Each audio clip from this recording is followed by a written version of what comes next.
Let's talk about the polls, because it does seem really weird that Donald Trump is becoming increasingly unhinged and aggressive and violent and insightful with his language, his racism, his abuse, and yet his popularity doesn't seem to wane in any of the polling. And in fact, if we look at today's polling, the national polling where they bring all of the different polls together and find the mean average, Kamala Harris is 2.4 points ahead of Donald Trump. He has 46.1%. She holds 48.5%. If you look at the tracker, this is kind of weird that they've basically tracked together throughout much of this campaign, and nothing that Trump really does, no matter how dramatic or off-putting or weird, you don't really see an effect of that in these amalgamated national polls.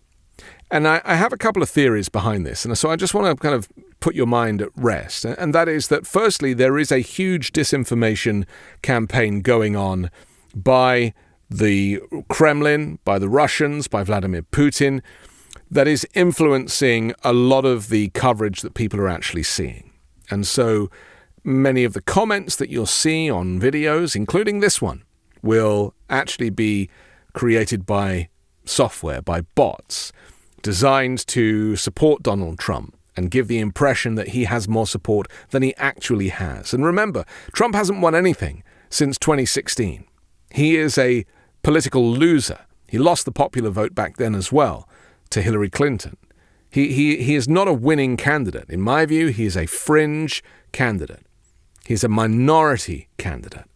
But because of his ostentatious character and the way he behaves and the fact that he puts his name on everything from buildings to aeroplanes to hats, it feels like he is more popular than he is. And that is intentional on his part, because the whole thing is a grift. The whole exercise of running for president and campaigning is a money-making exercise for Donald Trump. It is designed to enrich him at the cost of invariably working people who don't really have that money to spend. But he doesn't care about that. He's just trying to stay out of prison. And there are people controlling him too, of course. We talk often about this far-right Christian nationalist movement. We talk about the Heritage Foundation. We talk about the Federalist Society. We talk about those who have been actively involved in placing those Supreme Court judges under Donald Trump and, recommending them and whispering in Trump's ear and writing Project 2025 and, people behind the scenes, unelected individuals who believe that America should be a Christian nationalist nation. They're not really Christians at all, these people. They're political operatives. They just use Christianity as a kind of Trojan horse, give the impression that they are people of God, when in fact they are just extremists, political extremists. So for all the noise, it is difficult to get the sense that Donald Trump might be behind. He's behind in these polls. The battleground states are a little tighter, but I personally have faith that the silent majority will be voting for Vice President Harris. And the reason I say that is because I believe that Americans are smarter than some people might give them credit for, and they do not want the United States to fall into this trap of authoritarianism. This is what Trump has become.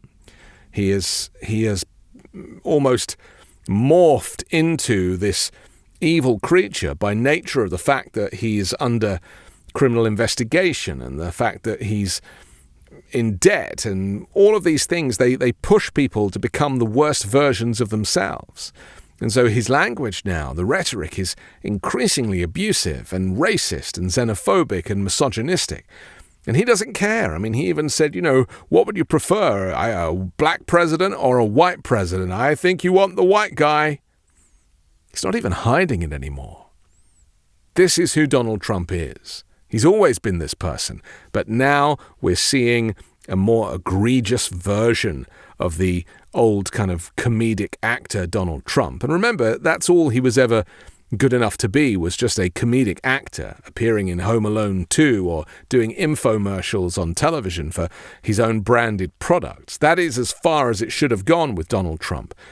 Unfortunately, The Apprentice gave him this national platform, and people thought he really was that guy. Except he wasn't. He's an actor. He's a novelty. They knew they could create somebody, an image of somebody that people thought, yes, that is somebody who truly represents business. And then with that, he took that idea that being a businessman and having great wealth would set him up for being a great president. He actually admitted that he got into the White House in 2017 and didn't have a clue what he was doing. He's actually admitted that. I just want to interrupt myself for a moment to ask you to support me and independent journalism by becoming an exclusive member of this YouTube channel. You'll receive members-only content, early access to videos, monthly live-streamed Q&As, and much more. It costs just $3 a month for membership, which goes towards helping me grow the channel and create factual, accurate news commentary for those who need it most. Right now, the failures of corporate-owned media and the spread of disinformation and far-right propaganda has made finding authentic news coverage in the US difficult. And with your help, we can have a greater reach, whilst democracy hangs by a thread and the threat of fascism is closer than ever. I'll do my best to put this honest analysis out every day, but I really need your help to do that. If you're watching on a computer, simply click Join directly below or click the Join link in the description to join the 5 Minute News YouTube channel. If you already have a Patreon account, please subscribe at patreon.com/5minutenews. Thank you. He still doesn't have a clue what he's doing. He is increasingly unhinged, unwell. His dementia is presenting itself more and more, and that's the least of our problems. The biggest issue is that he is not going to admit defeat. He is never going to concede, and he will basically run, as he almost has been in the last 4 years, some kind of shadow government where he walks around pretending to be the president, and people call him Mr. President, and he expects more attention than the person who's actually in the White House.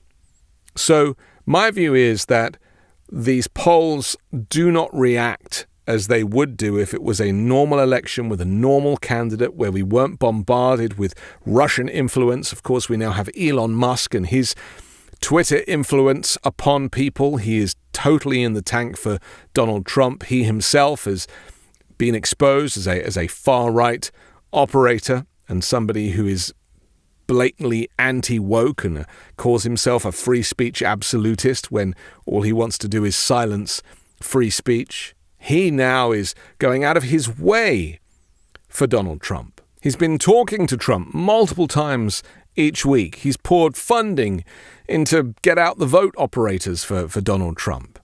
And he has a lot at stake. He's admitted it himself. He's basically said that he's screwed if Kamala Harris becomes the president. And why? The revenue to do all of the good things that she wants to do will come from billionaires who have been avoiding tax for decades. The billionaires can afford to pay their fair share, and up until now, and certainly under Donald Trump, they have not. So Musk does not like to be hit where it hurts him, in his wallet.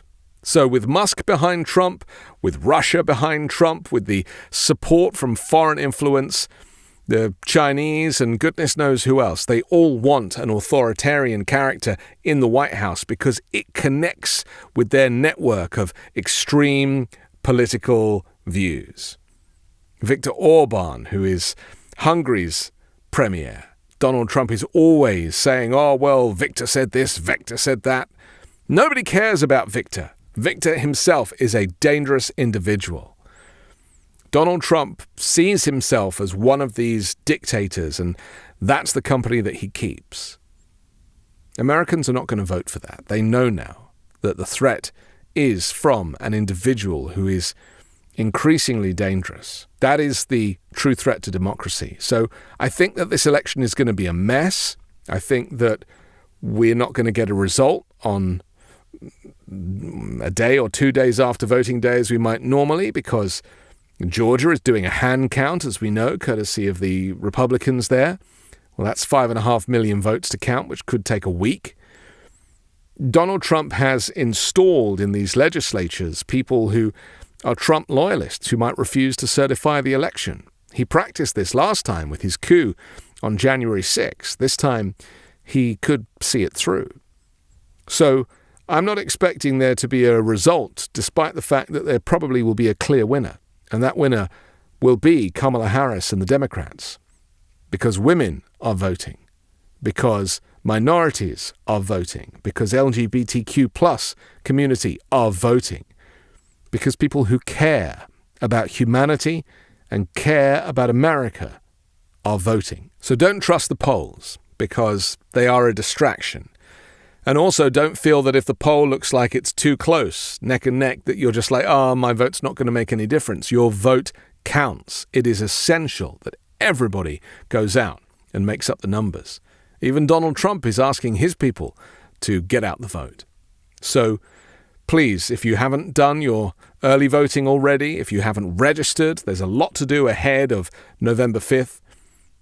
Do the work. It's the only way to guarantee the safety and the freedoms that we have enjoyed here in the United States going forward. I'm Anthony Davis. You can find me on the 5 Minute News YouTube channel and podcast, on Wednesdays co-hosting Uncovered, and on Sunday on The Weekend Show with Midas Touch.